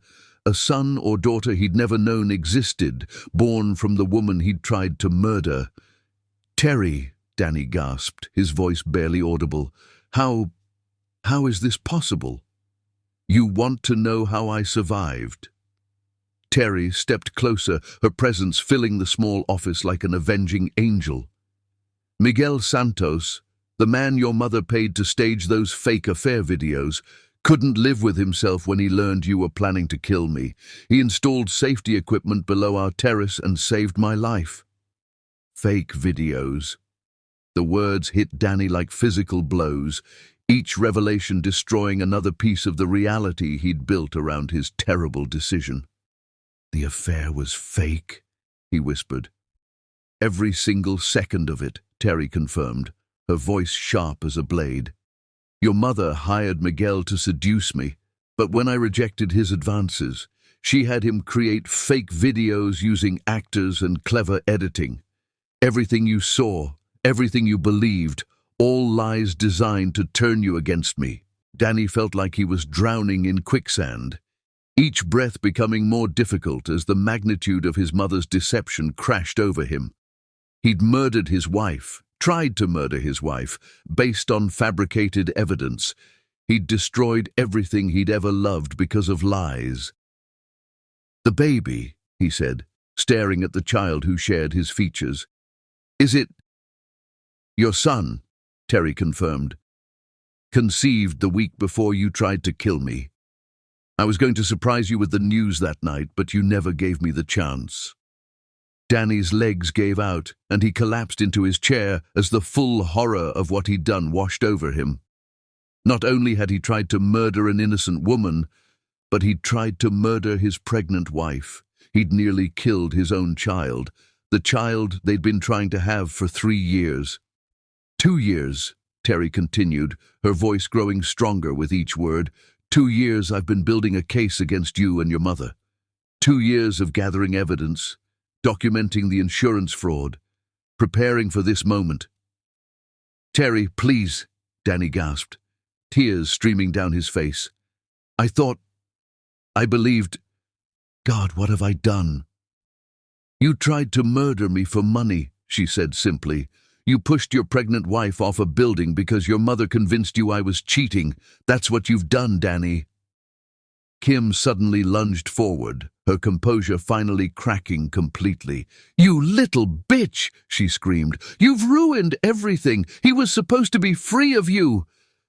Before Kim could reach Teri, the office door opened and 3 police officers entered, moving with practiced efficiency. "Kim Creech and Teri Reyes," the lead officer announced. "You're under arrest for conspiracy to commit murder and insurance fraud." The handcuffs felt cold against Danny's wrists, but not as cold as the look in Teri's eyes as she watched him being taken into custody. 2 years of planning had led to this moment, his wife's perfect revenge. "How long have you been planning this?" Danny asked as the officers prepared to lead him away. "Since the night you pushed me off that terrace," Teri replied. "Since the moment I realized that the man I loved more than life itself had tried to kill me based on lies." "I loved you," Danny said desperately. "I still love you. Everything I did, I thought I was protecting myself from what? From a faithful wife who was carrying your child. From a woman who never betrayed you in any way." Teri's voice cracked slightly, showing the pain beneath her anger. "You didn't protect yourself, Danny. You destroyed yourself the moment you chose to believe her lies over my love." As the police led him toward the door, Danny caught sight of Miguel standing in the hallway. The young man looked older too, marked by the weight of what he'd been forced to participate in. "I'm sorry," Miguel said quietly as Danny passed. "I'm sorry I ever let her drag me into this, but I couldn't let an innocent woman die." "Thank you," Danny whispered. "Thank you for saving her." Kim was ranting and struggling against her handcuffs, her carefully maintained facade completely shattered. "This isn't over," she screamed at Teri.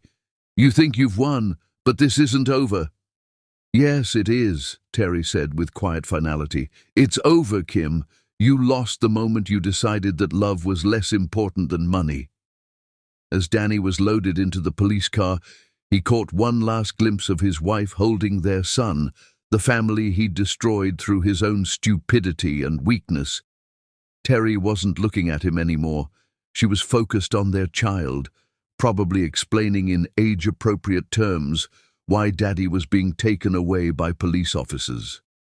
The child would grow up knowing that his father had tried to kill his mother. That knowledge would shape his entire life, just as Danny's choices had shaped everything that came after that terrible night on the terrace. As the police car pulled away from the insurance office, Danny finally understood the true cost of his mother's manipulation. He hadn't just lost his business, his money, or his freedom. He'd lost his family, his identity, and any chance of redemption. The man who had once promised to love and protect Teri until death do them part had instead tried to part them with death itself. And now, as he faced the consequences of that choice, Danny realized that some sins are too profound for forgiveness, too deep for healing. Behind them, Kim's voice could still be heard screaming threats and denials, her own reckoning just beginning. But Danny was beyond caring about his mother's fate. All he could think about was the child in Teri's arms, his son, who would never know the love of the father who had tried to kill him before he was even born. The game was over. Justice had won, and Teri Reyes would spend the rest of his life paying for the moment he chose his mother's lies over his wife's love. Chapter 9. The Reckoning. Prison walls don't just contain bodies, they force men to confront the monsters they've become in the echo of their own footsteps. Danny's cell was exactly 8 feet by 10 feet, a concrete box that had become the entire universe for a man who once commanded boardrooms and penthouses. The metal bunk, stainless steel toilet, and single-barred window represented the sum total of his possessions now, a stark contrast to the luxury he'd taken for granted just 3 years ago. 3 years. That's how long it had been since his arrest at the insurance office, since the moment his wife had returned from the dead to destroy the carefully constructed lie his life had become. The trial had been a media sensation, millionaire attempts to murder pregnant wife for insurance money, with every sordid detail splashed across newspapers and television screens. The jury had deliberated for less than 4 hours. Guilty on all counts: attempted murder, conspiracy to commit murder, insurance fraud.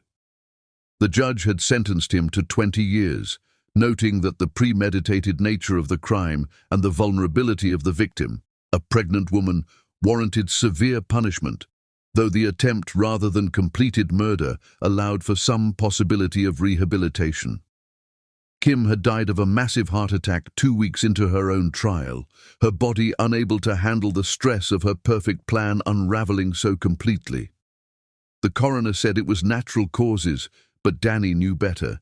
His mother had died of shame, of rage, of the crushing realization that her manipulation had destroyed both their lives for nothing. He hadn't been allowed to attend her funeral. "Reyes, visitor!" The guard's voice echoed through the cell block, cutting through Danny's meditation on the past. It was unusual. He rarely received visitors. Most of his former friends and business associates had abandoned him when the true nature of his crimes became public knowledge. As he walked through the prison corridors in shackles, Danny wondered who could possibly want to see him. His lawyer had stopped returning calls after the appeals process had been exhausted. The few family members who hadn't completely disowned him lived too far away to make the trip regularly. The visiting room was divided by thick plexiglass, communication possible only through scratchy phones. Danny settled into the plastic chair and picked up the handset, looking across at his visitor with shock and confusion.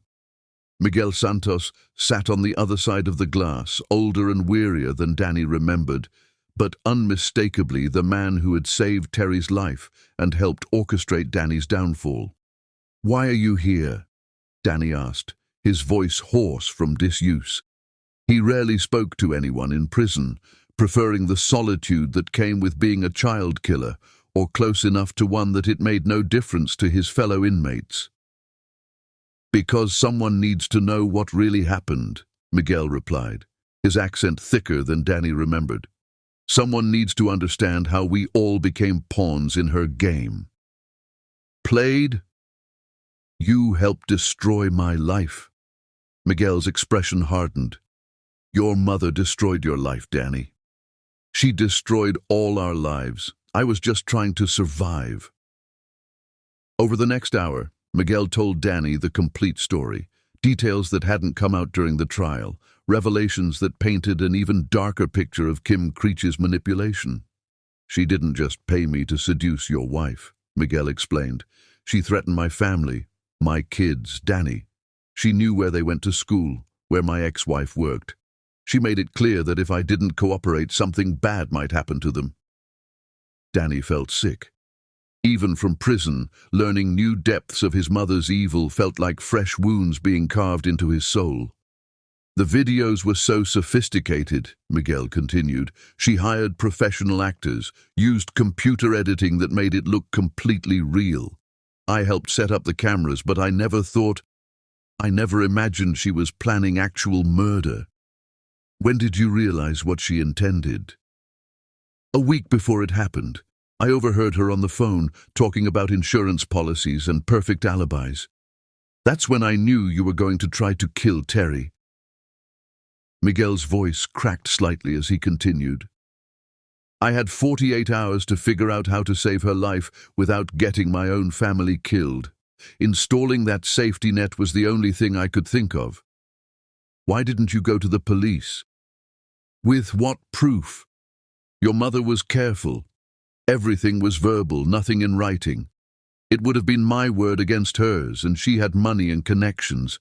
Who was going to believe a plumber over a rich lady? Danny stared at Miguel through the plexiglass, seeing not the homewrecker he'd imagined for so long, but another victim of Kim Creech's elaborate manipulation. They'd all been pieces on her chessboard. Danny, Teri, Miguel, even the actors who'd unknowingly participated in creating fake evidence. Teri knows about your family being threatened, Danny asked. She knows everything.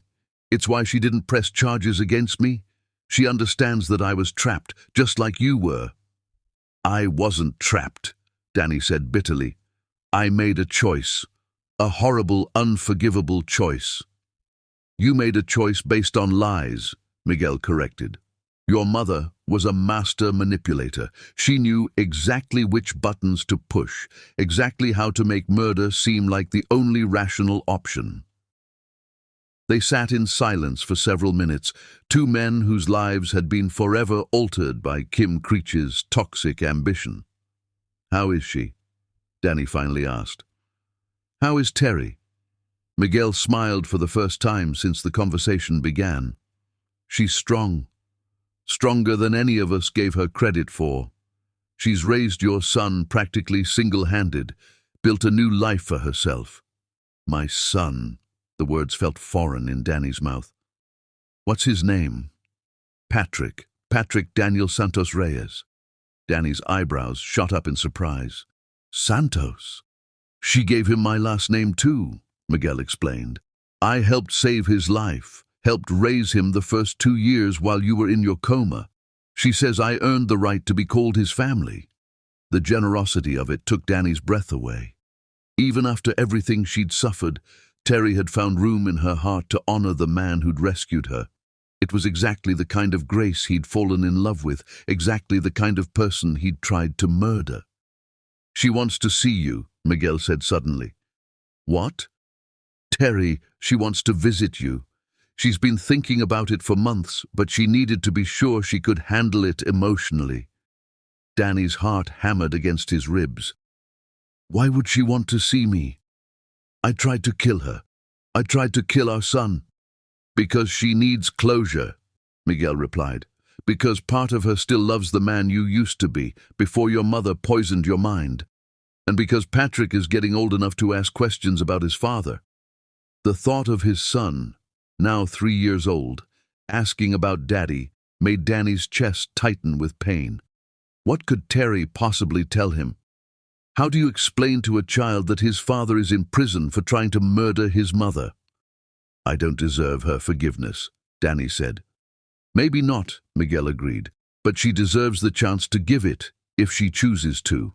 That's her decision to make, not yours.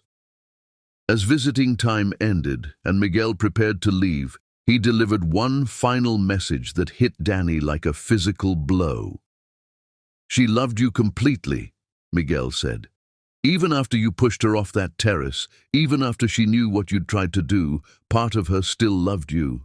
That's what makes this whole thing so tragic. You destroyed something real and beautiful because you believed lies about something that never existed. After Miguel left, Danny was escorted back to his cell in a daze. He lay on his narrow bunk, staring at the ceiling, processing everything he'd learned. His mother hadn't just manipulated him into attempted murder, she'd threatened innocent children, corrupted multiple lives, and orchestrated a web of deception so complex that its tentacles were still being discovered years later. But the most devastating revelation wasn't about Kim's evil. It was about Teri's love. Even now, even after everything he'd done, she was considering visiting him. The woman he'd tried to murder was willing to offer him something he'd never dared hope for, the possibility of redemption. That night, for the first time since his arrest, Danny allowed himself to cry. Not from self-pity, but from grief for the man he'd been before his mother's poison had corrupted his heart. That man had been worthy of Teri's love. That man would have seen through the lies and chosen trust over suspicion. That man was dead, killed on the same night he'd tried to kill his wife. But maybe, just maybe, something new could be born from the ashes of that destruction. Something that might eventually be worthy of the forgiveness Teri was considering offering. Danny closed his eyes and whispered a prayer to a God he wasn't sure was still listening. Please let me find a way to earn the love I threw away. Let me become the man she deserves, even if it's 20 years too late. Outside his cell window, the stars shone down on a world that had moved on without him. A world where his son was learning to ride a bicycle and ask questions about the father he'd never known. Danny had 17 more years to figure out how to answer those questions, 17 more years to become someone worthy of the second chance he might, incredibly, impossibly, be offered. The reckoning had come and gone. Now, the real work of redemption could begin. Chapter 10. Justice and Redemption. Some stories end with revenge, others with forgiveness. But the rarest ones end with love strong enough to survive the worst betrayal imaginable. The prison gate clanged shut behind Danny for the last time, the sound of freedom both terrifying and surreal after 10 years of concrete walls and razor wire. 10 years, half his sentence, thanks to good behavior and the prison education programs he'd embraced with desperate determination. At 47, Teri Reyes was a different man than the one who'd entered Millfield Correctional Facility. Grey streaked his temples, lines mapped the geography of his regret across his face, and his hands bore calluses from a decade spent in the prison workshop, crafting furniture for families he'd never meet. More importantly, his heart had been rebuilt from the ground up. "Daniel?" The voice was softer than he remembered, but unmistakably hers. Danny turned to see Teri standing beside a modest sedan, her beauty undiminished by the years that had passed. She wore a simple blue dress, not unlike the one she'd been wearing the night he'd pushed her from their terrace, and her smile was cautious but genuine. Beside her stood a boy who could only be Patrick, 13 years old now, with Danny's green eyes and Teri's determined chin. He was tall for his age, with the lean build of someone who'd inherited his father's height and his mother's grace. "Hello, Teri," Danny said, his voice catching on her name. They'd exchanged letters for the past 7 years, visits every few months that had slowly rebuilt some fragile bridge between them. But seeing her in the context of his freedom felt different, weighted with possibility and terror in equal measure. "Dad?" Patrick stepped forward, his voice cracking slightly with adolescence and uncertainty. Danny's knees nearly buckled.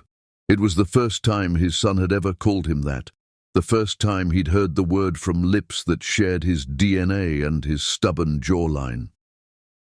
"Hello, son," Danny managed, fighting back tears that had been building for a decade.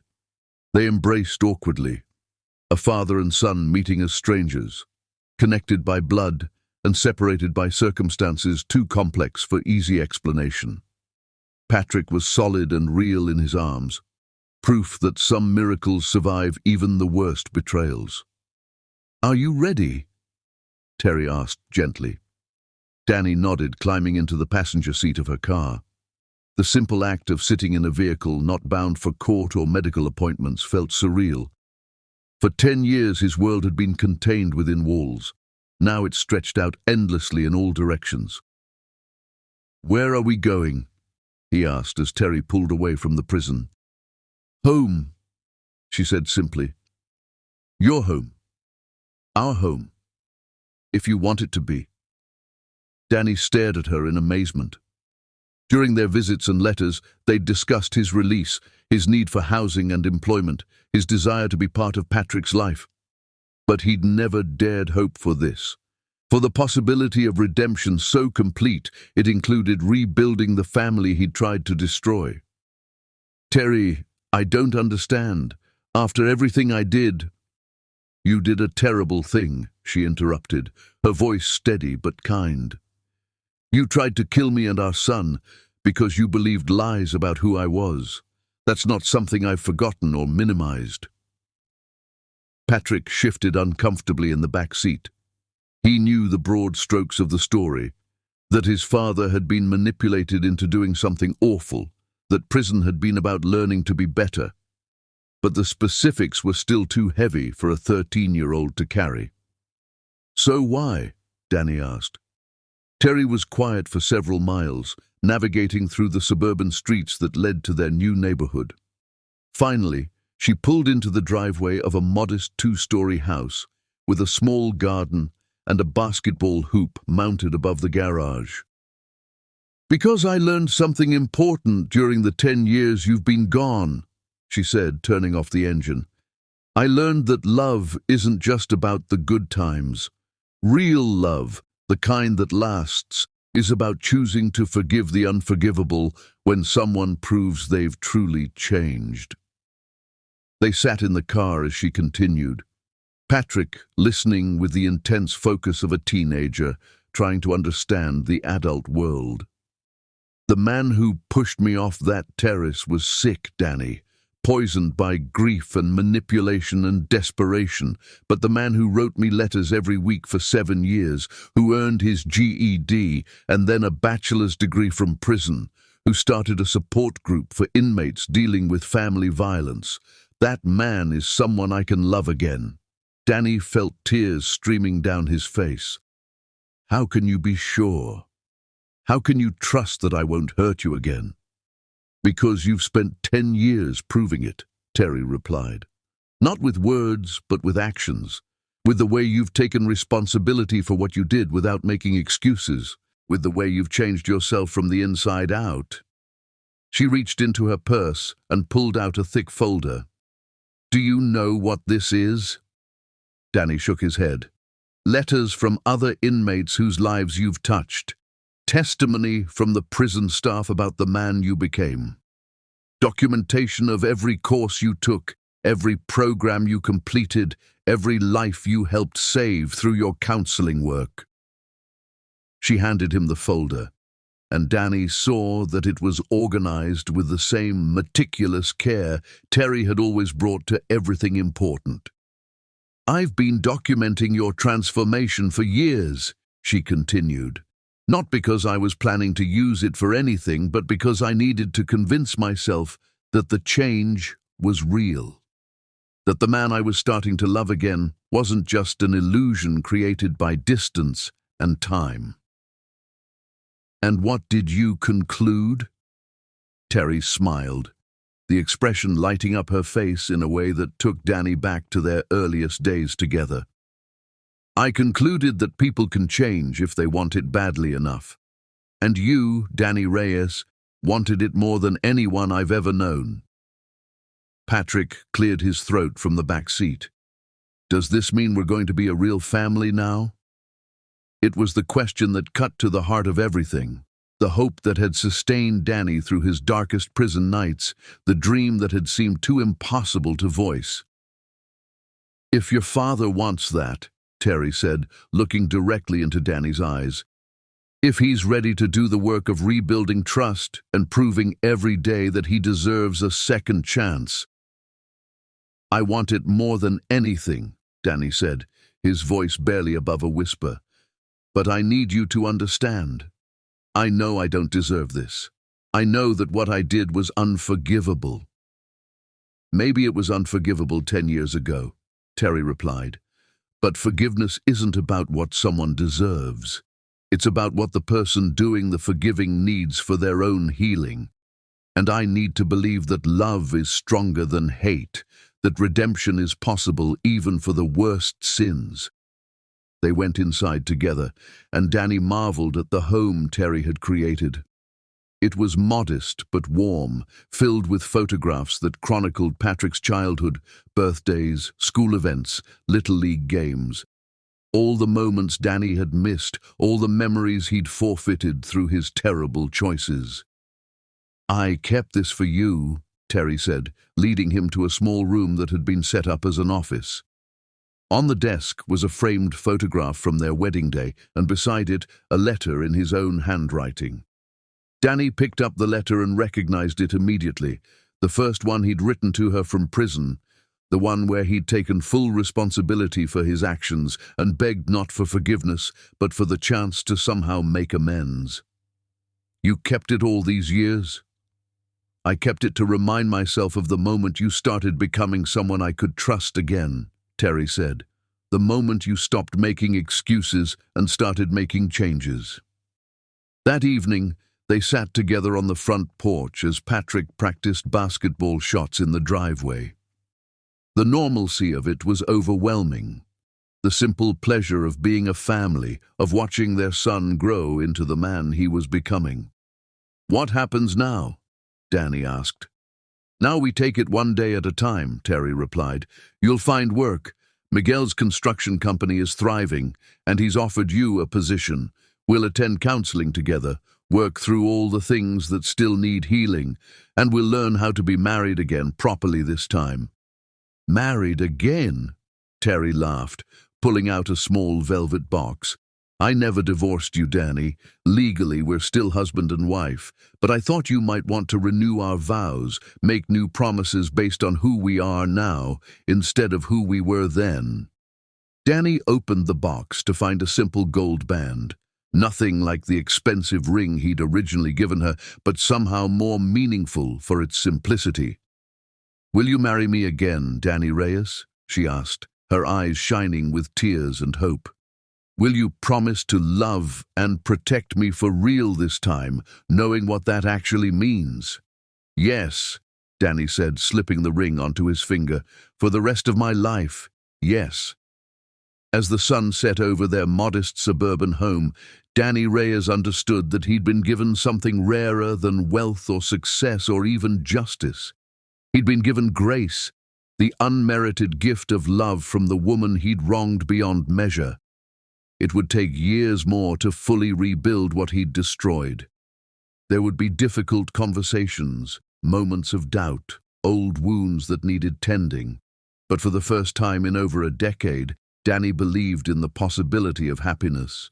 Not the shallow happiness he'd once sought through money and status, but the deep joy that comes from being truly known and loved despite your worst failures.